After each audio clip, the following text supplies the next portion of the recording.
tomba mananu we. Sija koloba na tiki nanu. Yawe tomba mananu we. Sija kosega na tiki nanu. Yawe. Bonjour à tous, bienvenue. J'espère que vous allez bien, Nébi, que vous venez de vous réveiller, vous venez de commencer la journée pour certaines personnes et tout. Je vous salue, je vous salue, je vous salue. Vous tombez sur cette vidéo, c'est le soir, c'est le matin, c'est la journée. Et ningunga, ou quoi une vidéo oyo mbote. Alors, comme toute congosseuse certifiée, naïe kobenda femme Tamar Matoi. TV oyo kobolekaka oyo osara be mission oyo eza très dangereux. Femme Tamar en tant que mosala na Nzambe na pesi na mobile na mbote sika bazwami ba benda na malembi bazwa kiti bafanda to solula. Femme Tamar aleki na plateau a sango boso na politique vieux na nga Israël Mutombo na pesi mbote. Femme Tamar a expliqué situation où elle est entre yé na prophète Nehema Sikatenda. Na émission boso na politique, mais femme Tamar a lobi semboté. A lobi bo soloté. Il y a des choses qu'elle n'a pas expliquées. Alors, nga na fait partie na bateau yo. Il y a des choses qu'elle n'a pas bien expliquées. Nga na fait partie na bateau tout ça la analyse sur sujet oyo. Toko tike leka. Mais basa na Nzambe ba oleka mingi. Ko sa ba makambo mo bo na ba guerre d'esprit na bango. O nga na d'accord na ngote. Femme Tamar, come here and sit down. To solo là, en tant que ba na Nzambe, o musel na Nzambe ngape na musel na Nzambe. Ki musel na Nzambe za dans sens ya que biso soto serva Nzambe, mutu muso ko comme église a musel na Nzambe. Mutu muso ko ça on sert Dieu d'une manière ou d'une autre. Biso soto ba na Nzambe. Enfin chéri na Nzambe ko leka batu nyonso azati. Mais Nzambe a une considération particulière pour la mutu. Et Nzambe sali mutu na mutu grâce moroboy. Mais grâce au Nzambe tient na kati ya femme Tamar. Ce qui a exploité en mabe et cause à la problème pour naïe moko. Et cause a vraiment problème pour naïe moko. Na sepelité na émission basé na boso na politique pour solo et loba mimingité na émission ana. La famille, bienvenue. Bienvenue dans l'univers de l'expert en fait de société, bienvenue dans l'univers du Congo, ça, bienvenue dans l'univers des analyses intelligentes, mais surtout sans filtre, parce que ici nous disons les choses telles qu'elles sont. Bienvenue chez votre coach que je suis, demain on est Moukoussé Atal, le l'hymne national, la procureure des médias, la juge suprême des médias, la chef d'état-major des médias, la maréchale des analyses, la congosseuse aux 4K. Bienvenue dans ma zone de turbulence, bienvenue dans mon haut lieu, bienvenue à vous mes winners, la team des invincibles, le gouvernement mal à l'aise, le gouvernement Panzi Likolo, le gouvernement Lipois. Installez-vous confortablement, likez, commentez, partagez. Alors, en Suisse aussi, on se retrouve tout juste après.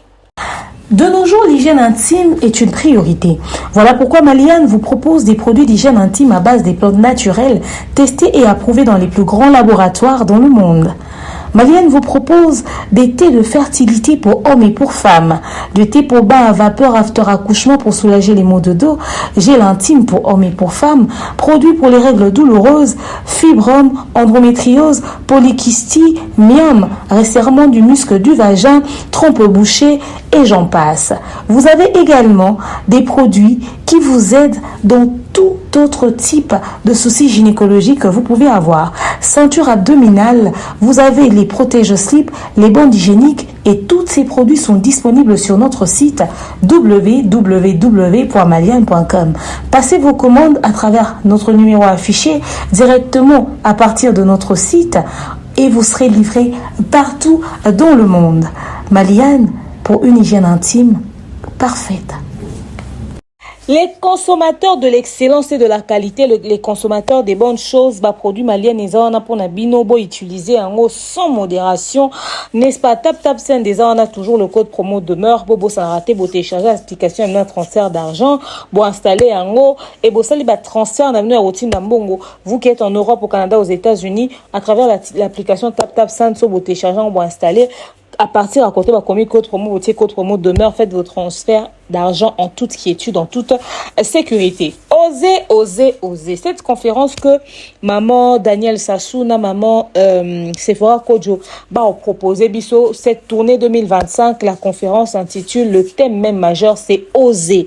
Pourquoi nous devons oser? Parce que si tu n'oses pas, tu ne sauras jamais. Tu risques de passer à côté de pas mal de choses. Et beaucoup de personnes ont du mal à se lever, à décider, à oser. Ok? Yangwana bozo au monde que marambo belé zo tata bana chez certaines personnes. Alors venez, nous allons oser ensemble. Là, nous sommes ngamo dans un courage, mais ensemble, to oser et ok plus musika, comme on dit toujours. Seul, on avance peu, mais ensemble, on va plus loin. Alors, maman Daniel Sassou et maman Sephora Kodjo, déjà, billets disponibles. Cette tournée, elles vont passer dans différents pays africains, mais, africains plutôt, excusez, mais, tant on va au différents pays où on a participer dans les pays qui peut-être même avec un peu plus. Alors la tournée commence au 5 juillet à Brazzaville. Les amis de Brazzaville, en tout cas, hâtez-vous car les places sont limitées. Faites déjà vos réservations. Faites-moi plaisir, comme je sais vous faire plaisir. Donc bo somba, billet, inviter, proche, bo somba, billet et au salabiso, bienvenue, nous allons oser ensemble. Donc voilà. Alors commençons notre Congo-ça du jour tout en vous invitant à liker bandeko. Bino ma makasi na ba like s'il vous plaît. To liker. Likez, partagez le lien, partagez le lien, tapotez, likez sur YouTube aussi on tapote likez, partagez le lien et tout. La famille, bienvenue. Comme vous le savez, il y a pas très longtemps, na janvier à Wakaka, un incident s'est produit entre femme Tamar na prophète né Masikatenda. Bazaki Angola, la femme Tamar avait un concert qu'elle devait livrer et Kutanaki et ça qui m'a altercation mon boy. Boyebi réseaux sociaux les comment la rapidité à maramuna ndengi moro boy que maramboko vous allez salami et ba filmer. Il est vrai que par moment image mususu tango yaka ezaka compris de travers na sens propre na ya likamute. Na réalité to na connotation to na sens propre na likamute peut-être et cause a sorti du contexte et cause à la audio et cause à la vidéo et cause à la photo batu bako cause à likambo bazala ba victime ya marambo belé awa et mais likambo na tango komaka batu bayoka ka batu bamunaka les gens ont été très choqués. Les gens ont été très choqués par la manière dont Marambo Salama, quand la vidéo elle était devenue virale sur les réseaux sociaux, on a vu clairement la femme Tamar avec son mari, Sala live et les cas pénal les cas que Randoko, Yabarobobo Shababa, Mobile la femme Tamar a se permettait à retenir propos très déplacé à l'égard à prophète Nema Sikatenda. Biso to ba prophète to biso to taraba kipate, biso la taraba nanyote, biso to ba tabanzambalate, etc. Orotia mutu mabokote mutu ebe tadam na été, ça dit baloba bablo mo gens et qui dans un sens que en plein prière intercession en parlant en langue. Là ils vont bando ça on penza bon ba sali rando ba bikutu bando sel on va prière chaque 12 heures na chaque 22 heures bazo combattre bango, etc. C'est parce que la période en question elle peut bon finir secousse pour la carrière spirituelle ou prophétique ou pastorale et femme Tamar pour to éviter quand on a nièce à fali quand on a mambo belé à ça tellement ba sortie médiatique et belé que et comme pesante pour naé les gens ont trouvé qu'elle n'était plus n'engazar habituellement, elle était devenue trop agitée et tout et prophète né matin à kutana na apesara des prophéties sur cette situation ya mo pepe mo boeza koya wa lingara travers c'est pas comprendre prophète de travers je vous dis et kena dans tous les sens live pené à rando pastoral de toute façon dans cette émission bon on a pas mal d'éléments alors makambango les cas et kende touche même la vie privée na ba comme tourner moi na ye en Afrique du Sud, les choses se sont passées tellement quand on est internet et la période on a 3 jours, 4 jours, 5 jours, continuer la vie privée après ça passe. Donc les Camerounais salama après les Camerounais les Kangana salle émission moi j'ai dénoncé ce que j'avais trouvé anormal dans son attitude, dans l'attitude de son mari, surtout qu'il s'agissait d'un homme de Dieu. Tout ça les analyse en fonction de la version, ne méprisez pas les prophéties et tout, et tout, et tout. Alors la situation peut élever.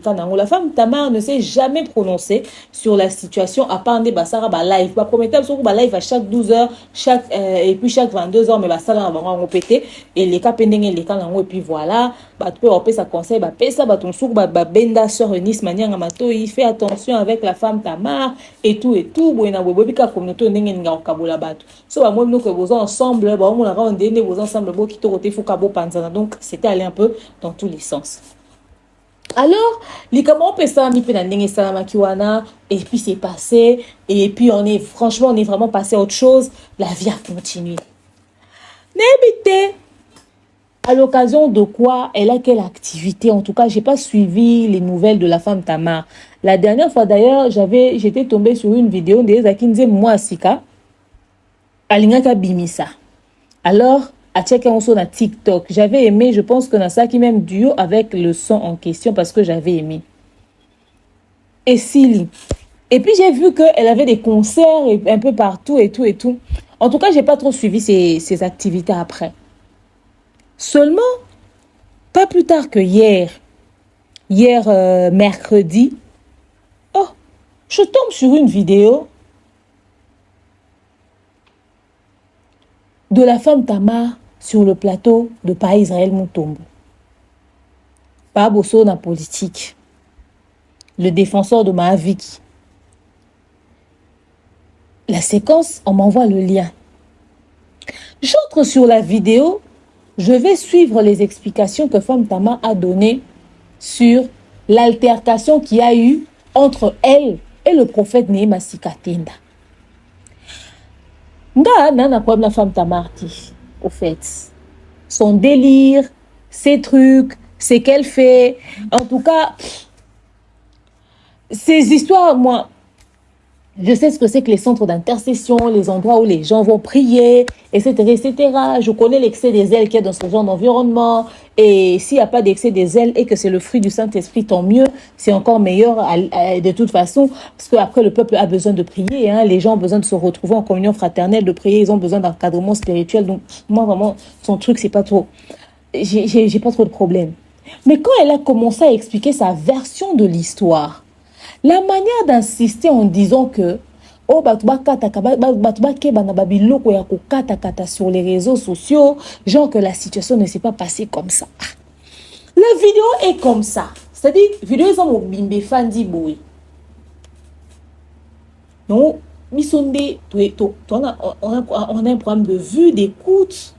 C'est-à-dire, vidéo est en téléma. Et Femme Tamar a fait une explication sur la situation qui s'est produite. Moi, j'ai pas aimé. J'ai trouvé beaucoup de fausseté dans son discours.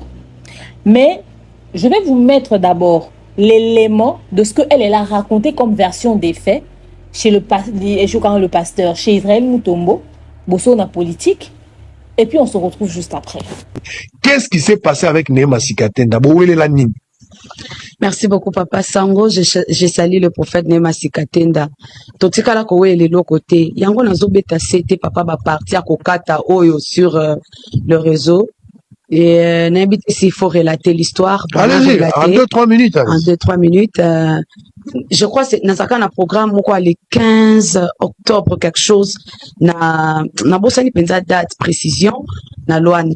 Alors salle où il fallait qu'il na beta, esa salle où l'homme de Dieu azala qui na activité na kati. Quand on a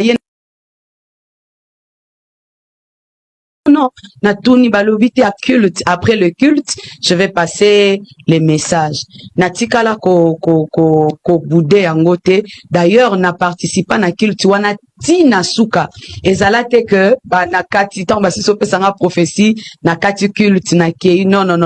Nazala na culte wana tina suka. Natikala ki ko boudé prophétie te nazwa ki maboko nanga nazaki ya kokanga nazoka prophétie na boudate. Eloko na ebité batu ba monaki sur le toile et tout. Et le kaka peut-être na boya ki zalaki imposition de main. Pourquoi na boya ki imposition de main? Parce que zaki na ba période déjà na zaki na instruction à na wuta ki déjà ba prière donc na zaki ko kende kokende concert. Déjà, j'étais préparée et puis j'avais les instructions que je ne devais pas couper sa moutounanga et tout ça. J'avais déjà mes convictions à moi. Loko kaka natikala ko boudé prophécité. Le prophète Nehema, c'est pas quelqu'un à minimiser, c'est quelqu'un.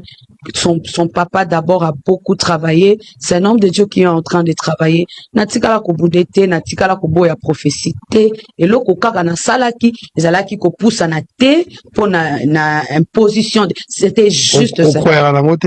Si je crois en cela, on explique dans le Bible, nazalaki déjà na ba conviction avant même d'arriver que il y a jour il y a concert, si nazo kende Luanda. Donc c'est un homme de Dieu que je respecte, que je salue. D'ailleurs, je m'aime son nom là-bas. Mais mon ça qui professeur ça qui na conduite, fallait imposer les mains. Bon, parce que quand Dieu donne une prophétie, autant là il m'a manamate, la prophète Élisée. C'est la Bible. Attends, Bourami Sifo aussi mbaté. Pour Moutamona vision, il a parlé de 7 fois. Et ça conduite. Il y a Moutou à mon vision. Au moins, on a Paul. Paul a là d'avance. Zamba Betty Paul, ma lobby peli sous bon, papa Sango. Bon, l'isolo il y a des Cambodgiens kaka na Luanda. Nazo bandela. Le prophète Nehema, c'est un homme de Dieu que je respecte beaucoup. Ceux qui n'ont pas respecté, te nanga kina kota na église, te nanga kina zela libanda, to na zeli jourumbu o elandi. C'est quelqu'un on a respectaka appel naye. Yango etinda ki même kena kota na église. Problème peut-être zalaki koboya koleka na cher, koboya peut-être koleka liboso ya cher. Maintenant ba matisa ki nga na estrade na pembeni, na telema ki pembeni atuni nga epe oye kosala nini. Na lobi naza femme Tamar, naza na concert awa, na kina annoncer bande konanga. C'est ce que j'avais dit na micro ya prophète Nehema. Voilà. J'espère que Bolandi explication ya femme Tamar. Oh prophète Nehema sikate na pesi mbote, prophète Nehema sikate nanga na tikala ko boudeyete. De toute façon, c'est un homme de Dieu que moi que je respecte beaucoup. Papa Nayaza muta œuvra et belé na ma mwanzambe, etc., etc. Et tout. Peut-être bah monaki quand na boya peut-être ma bezande na boya ki ko mata na chair, mais peut-être ba tenga peme na extra douana na mataki et tout. Voilà. Kutu culture na 600 na suka, na zaki na recommandation, ya robo ba kama ba imposition de main, na don azaki na ba prière na ye, etc. J'ai aimé l'intervention de Bosso na politique. Au moni, vieux Israël n'a zalawana a ba délire ne mona stipela na ngoti. Mais côté intelligence, en fait, il y a cause à le belo na sens té. Ma personne formellement comme il est intelligent, donc yo ce qu'on se fie l'intelligence n'est pas ébi karamaele au quoi na piège. Et ça net mambo sala na plateau na Jean-Marie Kassamba. Mahamba légende. C'est-à-dire, azu par définition, ou ezo ko arranger pour que loba que fallait à légende té. Ce que yo so au tikalika na le fait que Azara Maele, au fait, on poussait ma réflexion non plus loin té. Mais tant au kende yo mo pour que ça ba recherche na yo monde qu'il est dans le faux. J'ai aimé l'intelligence oyo vient d'abso Israël Moutombo Sali. Après si même na ba soubassement. Il y a autant ça ba soubassement biblique. Après si exemple ba verset. Femme Tamar Kangi Makbo kalobi. Au moins pas ne longa mutuke. Moi mon balu a Bible. Et a Bible c'est une ngazana en face na ana connaissance, intelligence à musala au sala mais appelle intelligence biblique. Mutu a pesi prophétie, yenda yebi orientation ni ba pesi na prophétie wana. Parce que les femmes tamar ndenga zaboué, mobali na sakolaka. Soki nzamba pesi prophétie abisi mutana abi, il faut simba na mutu parce que ma bébé olinga bati peut-être folie, bati peut-être dépression mon na mutu, il faut simba na mutu. Parce que yo ba yo simba na mutu pour pas accomplir prophétie à nzambe et yo lo ba na prophète nzamba pesi message que ngana linga te ba simba na mutu et ba orientation ba conviction. Aux monde, c'est-à-dire qu'il y a quelque chose, oui, par principe, mais c'est une recommandation. Maintenant, comment être sûr il y a recommandation? En Bible, quelque part, on ne méprise pas la prophétie. parce que ko passer à côté l'eau mon botara que tango sango Israël mutuba mo bete ce comme un exemple biblique abi ba essaye baluka 7 fois au baluka 6 fois te so 7e fois kokite eza recommandation bomoni ndenini aluki kokima on pas sa réponse exacte te si ko femme tamba nga n'éviter son manque à respect à niveau ni maintenant linga to zongi sa ba image tout ça récapitulatif je sais pas ce que la femme tamba appelle respect. Mais tu as une vidéo où femme Tamar a prophète Néhéma Sikatenda et on se retrouve après. Bonjour pasteur. Shalom église. Comme on a ma femme Tamar, nous avons un concert dimanche, on appelle ça nouvelle église. Merci beaucoup. Merci. Yoka. J'espère. Nazo bisayo. Vous allez bonsoir prophète Nzambe. Naza komona milinga wana oza pasteur. Shalom église. Comme on a ma femme Tamar, nous avons un concert dimanche, on appelle ça nouvelle église. Merci beaucoup. Merci. Yoka. J'espère. Nazo bisayo. Vous allez bonsoir prophète Nzambe. Naza komona milinga wana oza femme Tamar na éviter so ozo attend ta vidéo oyo mais oza consciente ya attitude nao o respecter grâce ya prophète Néhéma te to pour manabiso moto to comprendre que oye na langage ya diplomatie oye na langage ya boma moto mais attitude ozara nango dès le départ te et jour wana o manifester que attitude na yo o lakisa qui est de face bo liboso église liboso batunyo so pe na ba caméra to mona eza kutu te eloko ke ba koseli o makambo eza kutu te ke lo ba koseli o makambo et d'ailleurs si même la vidéo a été mal interprétée par les gens du monde, de cette terre, les humains que nous sommes, babiso bata Congo sa bata internet olinga matière. So qui même vidéo est mal interprétée par babiso ba demeure, mal interprétée par bandero nyonso batala ki ba senga nzambe mususu. Même yemo pe prophète Néhéma Sikatenda so ka comprena attitude dans de travers. So ka comprena comme abe. Expliquer biso séquence ya vidéo onga na otia. So ke lingé kolobani. Comploter ce que vous voulez comploter. Créer une chose sale. Bon monter qui a, bon monter oh maman Tamara Zobina, basi bo sali Photoshop binomoko botier biso yo kana biso yo et ça n'a pas esprit faible te o ba ko céder na yango bazate. O bazaba Eli. Oh, bazaba elite ndebo kolukabo remporter bango. Mais je prie par le nom de Jésus-Christ. Ramène le cœur. Que le Seigneur ramène le cœur. Que le Seigneur ramène le cœur. C'est la biso. Bateau, bakei, kolozongi, c'est la biso. Pépé. Seigneur. Mou pépé. S'il te plaît. Pépé réveille à le sambo. Mou pépé réveille à le sambo. Et ça va se soulever bientôt. Amen. Mou pépé à le sambo. Et d'ailleurs, nous allons commencer à prier. Tous les jours. Tous les jours. 12 heures, 22 heures, 12 heures, 22 heures. Maintenant, pour créer ma stratégie, ma parole, vous êtes en train de faire la promotion. Amen. Pendant que vous le Seigneur va s'en servir dans votre malignité. Amen. Le Seigneur va s'en servir dans votre malignité pour augmenter encore la foi de l'enfant de Dieu. Amen. Bana nzambe bako cédete. Amen. Ba Eli nzambe bako cédete. Amen. O nyonso boyana yango yaka na yango. Amen. Zala lobano lo kwande do lobaka orozwa kara ya Kabila. 12. Orozwa 12 ya Kabila. Tiamo kata place au tiamo internet. Kata yango tiamo internet. Biso. Vous êtes en train de faire la promotion, ce n'est pas notre problème. Ah oui. Nous c'est la prière. Nous c'est la prière. Nous c'est la prière. Comploter avec tous les prophètes francs-maçons. Comploter avec tous les prophètes kabbalistes. Biso to la taka tojite. Biso to la taka croate. Biso to la taka kipate. Biso to sala la prière ya formalité. Biso to tanga ka te. Biso c'est la prière. Rien que la prière. So comme on dit prophète moko. Na ba zambala na nzoto. Na ba kipa. Na ba nini. Ya tuna etadam na ye. Yebisa ye ha. Tie la biso vidéo wana mo. Mobimba. Tia vidéo nyoso mobimba. La fille de Stella Nimba. La fille de Dodo Kambai. Yaya. La fille de Nazo Ebisayo. Ne suis pas n'importe qui. Tuna de Lille Simon. Monde dans les lots de Fanda yo. Mutumoko ta ko chama boko n'importe comment. Et tata muna yo to yebite. Vina yo to yebite. Otabuli na nzambe ndenge to yebite. Na ya mutandi bocha maboko. Salité. On chama maboko. Bien aimé. Problème eza awa to Satan ayebi esika aza. Ayebi esika akui.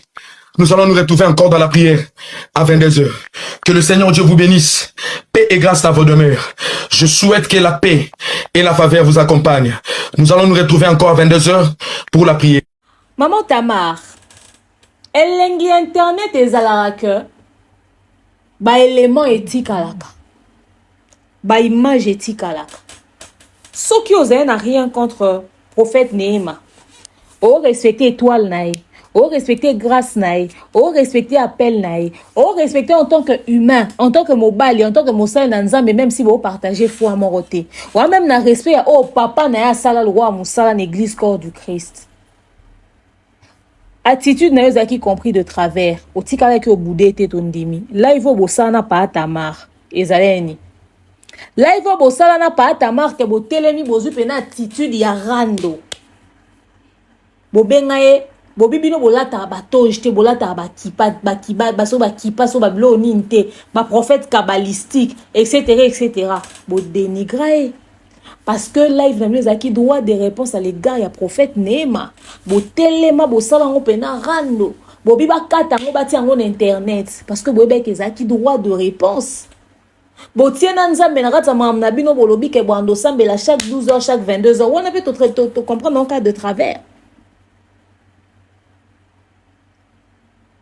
On a pu te comprendre en cas de travers. Talande bo regarde du cambo de manière charnelle.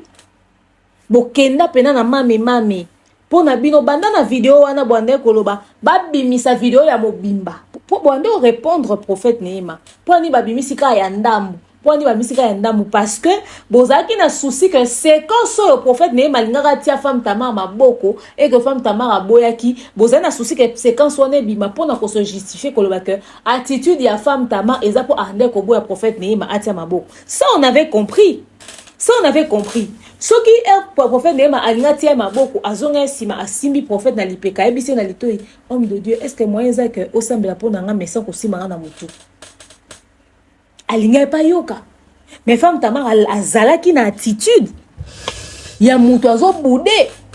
Femme Tamar azalaki na attitude, azala na position. Bon moi ni le ndo ko justifier likamwana te. Sangwa tio devant fait accompli. Sangwa tio devant fait accompli. Si ko vidéo obino bokende ko sala, est-ce que zaki rempli du Saint-Esprit?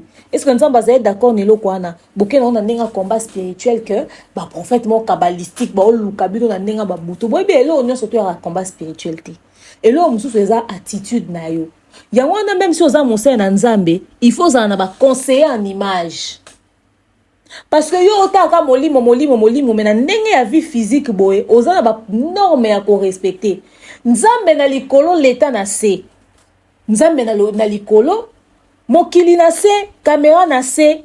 Oza na attitude moko il faut observer, il faut oza na comportement moko il faut za nango parce que ce qu'on a na comportement wana te et ko sala atteinte na honneur na yo et ko sala atteinte na image na yo.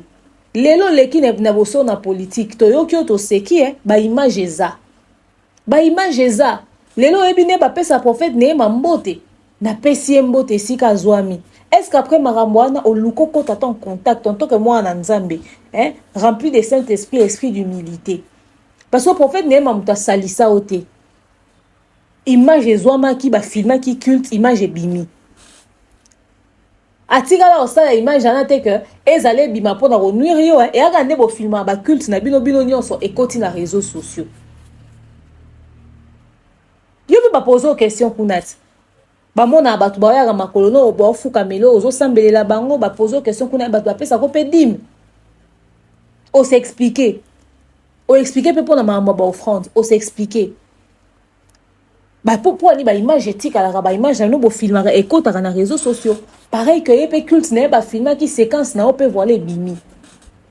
Ce sauf qu'il y avait une incompréhension, s'il y avait un malentendu, s'il n'y avait pas de conflit d'une quelconque manière, s'il n'y avait pas de problèmes, parce que vidéo est bimi et fuité et vidéo est culte. Réaction des réseaux sociaux est légitime par rapport à l'attitude de tout le monde et à l'image. Après, on a qui moutou, on a kimia, olinga koya, o sala vidéo moko ba ah peuple de Dieu, ba nanzambe biso toza ba chrétien, likamwa ne sala mesa compris de travers, etc., etc. Prophète mais en tout cas, mes sincères excuses à mon des communautés et se soulever et comprendre en de travers son bandeko bazanwa parce que oya qui na culte na invitation nanté. Yo ya qui parce que oza na concert no peka na même endroit wana. Et coïncider que yé pe ana prière na wana. Bino sope bozaye ba pa na mboka batu. Okoko sa vidéo mo bongo en tout cas peuple de Dieu ba na nzambe vraiment bolimbisi peut-être na beti bato belé libaku na choqué bato belé parce que ndé nazara na ba prière na nga na jardin botanique ba mususu pe ba na musu ya pasteur ne ma pe bayaka. Donc de quoi te réunir ça ba église corps du Christ te réunir ça ba ndéronio so peut-être na beti bato libaku na attitude na nga c'était la fatigue et puis vidéo ils a compris de travers. Dans une intention, ça la axe moya bongoté et ça peut être lié à telle chose. Au look explication, en tout cas peuple de Dieu, prophète né m'a vraiment veuillez m'excuser. Bandeko bana ni moi prophète né m'a beau hésiter te botine langa to so la loi bana nzambe to ko arranger moi l'amiable à mon sein nzambe quoi on va se comprendre, c'est peut-être un malentendu. Té bino bo sala que botier totier boye toye ngai kutu na yeko ba ke mobali ya femme tama azara pe prophète so pe homme de Dieu na ko ba kaka na période wana ne na ba ke mobali ne pe azaka homme de Dieu na yo mona ba photo mo ba sopeli bino mafuta ebele boy na nzoto boy so pe nini ezaki so pe jour à consécration bolati ba toge so ya des jours nga na ko ba ke mobali ya femme tama aka pasteur mais comment est-ce qu'un homme de Dieu n'arrive pas à gérer un conflit qu'il y a entre sa femme et un autre homme de Dieu?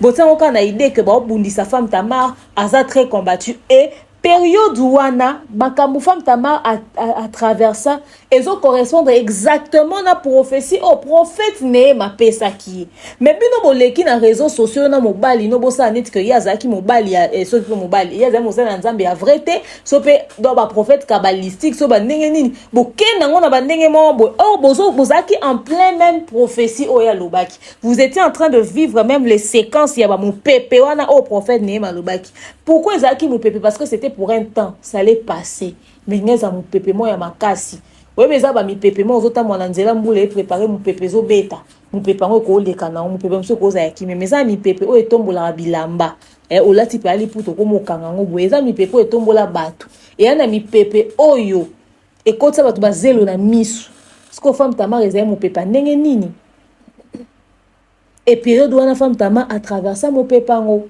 mais comme ezaka mo pepe ya ka po leka mais il faut siko oyeba comment est-ce que gérer mon pepe wana ya on appelle sino ba différence façon ya mi pepe o yaka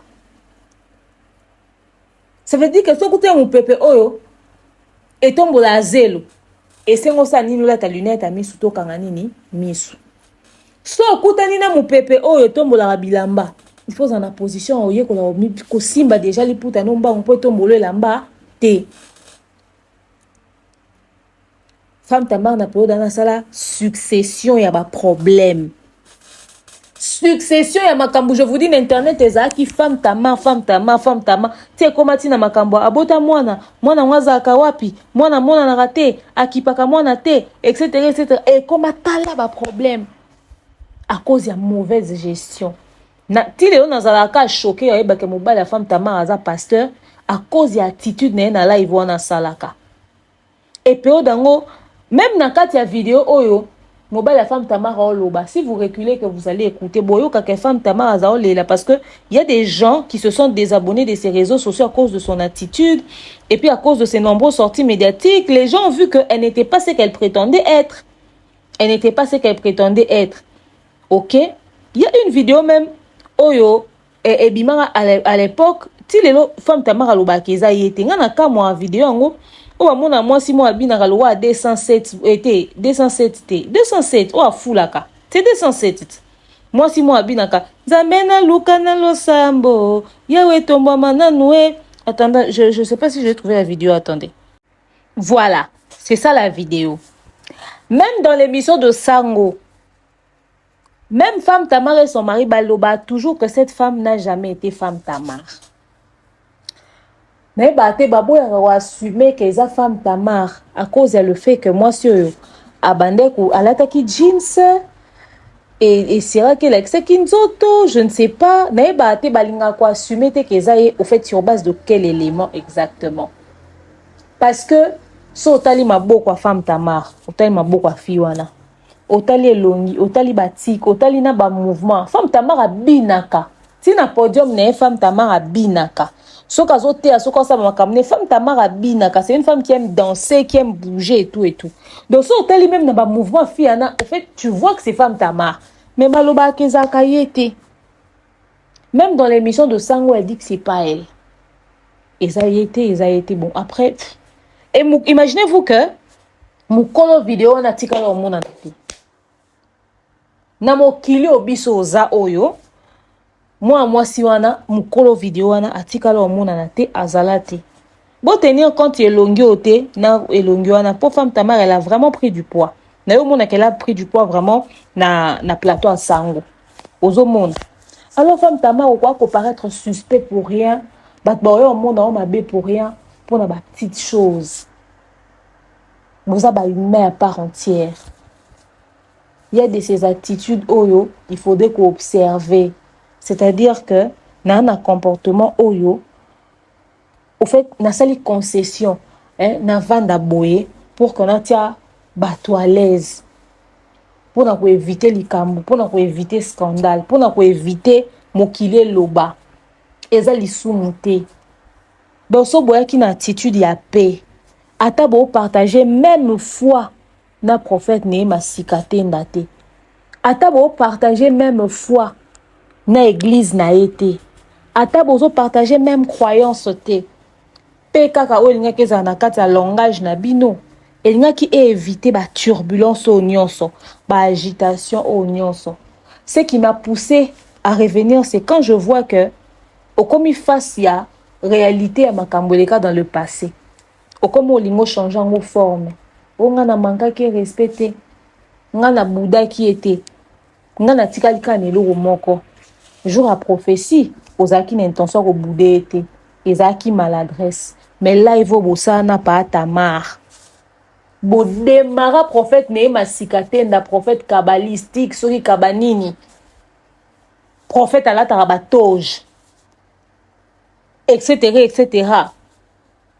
Botiara ba chapeau na mutu te, botiara ba croix te. Oh prophète Nehema azan ba photo na sur les réseaux sociaux. Oh ala tan zambala atielo ko na chapeau na mutu na croix na kingo. Na croix na kingo. Boana ba photo na ba homme de Dieu mususu oh balatara ba nzambala. D'où le pourquoi ba photo ya bino ebima kana ba toge na bino wana. Parce que comme tout na me bino bozo critiquer ba prophète au balata ba toge ba sen nzambe balata ba toge et bo toge eza nini ba communauté eza toge à consécration te fallait pas so bon ba nimila ba toge te fallait pas balata toge ata fallait pas bata plutôt toge wana consécration ou pas, vous voyez. Et ba bimisa na photo ya père spirituel la femme Tamar na makambwana ba bimisa photo ya père spirituel la femme Tamar bien ba toge. Bientôt, tu vas trouver un normalité. Même quand tu es serviteur de Dieu, il faut avoir des conseillers en image. Parce que là, il voit un bolo banangate qui fruit à Saint-Esprit. Non. Boire ça la rendre de manière charnelle. Bah conseiller en image, pour éviter aux en attitude mon robot. Pour garder respect na yo, pour garder personnalité na yo, pour garder dignité na yo, pour garder nyonso ya yo au fait. Bozo mona, vie eza makambo ebele, vie kaka vie. Eza makambo ebele. il faut osala na sagesse, il faut osala na prudence. Wa mosali na nzambe, okomi kwa ko se justifier sur des choses au koka ko éviter. So bo jira ki ngo charnellement te bo jira ki na chrétienté, bo linga bo vanda na kitité oyo samba liboso sangwa boso na politique. Yo boy bati wa maboko na prophète Néhéma, mais otiaka batu maboko. O imposaka ba main sur batu. Na zamba na wana so na ba prière ya ba zamba so na ba montagne so na ba nini so na ba nini. Tant ozo ba prophète Néhéma obiso moni ko œuvre mikonyo so tant bobi na kati ya vidéo boloba toyebi appel na été. Au fait peut-être bokanisa que na marambo na défendre prophète Néhéma na yebi été na mona été na samba na église n'était nga na mona pasteur Marcelo Tunasi au fait. Nga na mona la compassion, nga na penza la compassion.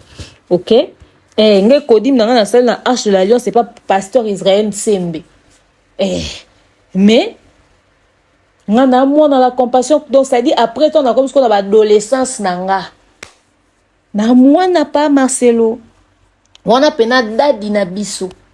Nga na mona ne masikatenda te, na ebiete, to kutana te, to solola te. Mais moi, je parle de cette situation en fonction de l'attitude. Lobby aurait été quelqu'un d'autre à l'égard de femmes Tamar non c'est un même respect. Là, Ezaka ba voice est fouité. Il y a un moment de si vous ça pasteur Marcelo tu es au salé l'analyse. Ezana oka mamba bongo. Mais en ce qui concerne attitude, bah homme de Dieu, faut pas observer. Il faut attitude wana ezala. Parce que tant une femme Tamar azaro a bazaro lo bana vidéo na ke oh biso to yebi toyebi parcours na ote toyebi antécédent na ote toyebi ndenge otamboleli te biso toyebi makambo na ote okota mutu okoko imposer mutu maboko te. Femme Tamar, c'est pas parce que tu cries Jésus que les gens connaissent ta vie hein. Toyebi pe marche na yote toyebi tamboleli na ote mais to ça la confiance na grâce au nzamba tie na kati na o. Le respect même de la grâce dans notre serviteur de Dieu. Pour mona ke bo yake penza mobimbako boko sa penza rando bo se permettre bo lobelo abongo na tie vidéo eza na bato ondimate ba ki otala bo se permettre bo lobelo abongo siko comme tant ozo ko expliquer sango boso na politique au fait ozo ko bossa na vidéo wana scandaliser toile bato bazala choqué église corps du Christ eza choqué vidéo na bino sepelisa na ngoka ba anti sikatenda anti Néhéma. Mais ba na nzambe basangisa ba na nzambe bapanzaka te bo denigra o ngai naza na respect na e donc nakoki ko bo denigra grâce na e bo denigra appel na e bo denigra ministère na e aux yeux du monde et c'est s'asseoir dans les médias pour dire je le respecte, je respecte son appel, etc. Oui, mais est-ce que besoin déjà tant le roi ba na nzambe o benga prophète Néhéma ko présenter be excuse. Parce que bon humilier moi sina mubali. C'est-à-dire papa et moi azoa relève moi si on boit kaba soubasma. Bolanda vidéo. Femme Tamar a commis nzamba kozong sabsona bato bakei parce que il y avait des gens qui se sont désabonnés. Faut faire très attention. OK? Attention en anglais Aranine. Il faut faire très attention s'il vous plaît. Il faut faire très attention. En tant que ban nzambe est-ce que vous benga de prophète Néhéma bo présenter be excuse bo sala ngote so ezaki mundimi nda kweli likambulo roi ya bino bo te ya ke roluka muto arranger en tant que communion fraternelle à ban nzambe mais prophète Néhéma bo sala ngote bo sala ta démarche moko te ya réparation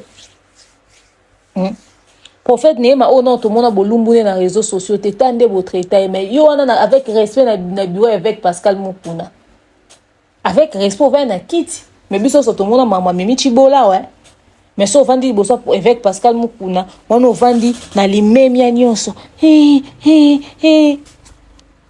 pas de l'hypocrisie ça et c'est aussi tout le monde toyoka Néhéma sikatena na scandale monsongolo paka. Moi, je ne sais pas, je ne connais pas sa vie, hein. Mais moi, je me dis, d'abord, c'est un business. Vos histoires de pasteur, là, c'est un business. OK? Et puis, moi, je respecte la grâce de chacun. Il est vrai que, l'église, les communes en haut, entreprise familiale qui se lègue de père en fils. Et puis, lui, il est héritier comme Moïse Mbiye. Il est plus bâti qu'il est et tonga ya tata. Mais du moment qu'il continue, Du moment que sa parole bénit des gens, ça change des vies. C'est le plus important. Qu'il soit dans du vrai ou dans du faux, moi, c'est la parole de Dieu qui m'intéresse et le respect qui doit être réciproque. Na kopo bossa rawana, il faut que le respect soit mutuel. So bino na no bossa la na bon. Hein? Au moins appelé que mobile la femme Tamara lobisco iya kato gérango entre biso mibali moi servanda. Ma Tamara zoboa kaka ba souplesse mon assez chui lo mo bi chui. Bon dans la vidéo. Na tie bino wana. Ma Tamara zoboa kabilo a cessé papa Tamara za agité. On dit so ba kutana kina nema jo anga linga simbe. Elle n'a raté ta linga collé prophète Néma. Eh, mobile la femme ta vidéo. Biso moto toza la prière papa muto ke bunda na molimo on fait ka bongo ozo dépenser déjà énergie belé peut-être même que le diable n'est même pas dans cette histoire là bolaxé so communion fraternelle to banga nga bo bangisa ngai nde na zabu nga na banda koluba na mona na batu bakende pa femme Tamara ngo jour mususu pe na ko kende pe ata ba botanique ngona ko kende na ke beta tourno na tala mais journée wana niveau na banga bino na mona no compliqué na ebitenga bo bangisanga. C'est vrai qu'il y a encore des gens qui croient en vous qui y vont et après voilà. Mais moi j'ai flippé pardon maman pas dit j'ai flippé. Na koka binote surtout pas Tamara. Peut-être pour la femme Tamara yemo na koka ça attaque concession na bi et puis na banda kansaka femme Tamara zaranzunzu na mater. Tant na yo mona ebi banda jour on est na yo constater moi c'est coup c'est pour ne pas dire agitation na bien on ta secousse non moi femme Tamara ça peut qui m'y péter non mon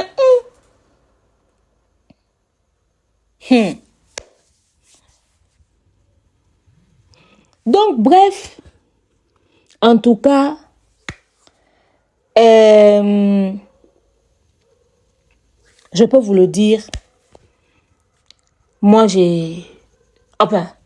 l'un de moi l'intention de juger qui que ce soit. Hein. Je ne vous juge pas. Mais je crois que Elo Kwana, Makambwana et réduisé belé. N'estime pas que Sabino. Surtout Papa Tamar pena mukile mona pena très âgé. Papa Tamar pena mukile biso mukile to mona ndo la. Na ebité. Aida Mama Tamar te. Papa Tamar aida Mama Tamar te na likambango de Papa Tamar kutu do ayande ko pelisa moto pena azara non personnel. Donc on dirait pour na likambango fare ça la mande yende fazala. Yende fazala. Donc voilà. Yo nga pena na ebité bon nga pena jujana nga te mais Papa Tamar bon non beta pe so au respecter ba grâce à ba to respecter ka to sani parce que nga pena Papa Tamar Papa Tamar alekelanga.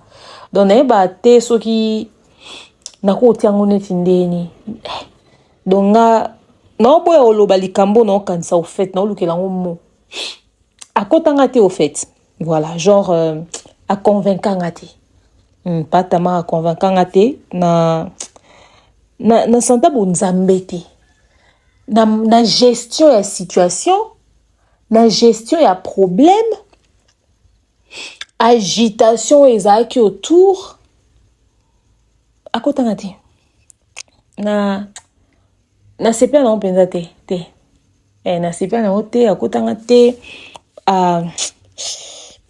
eleka te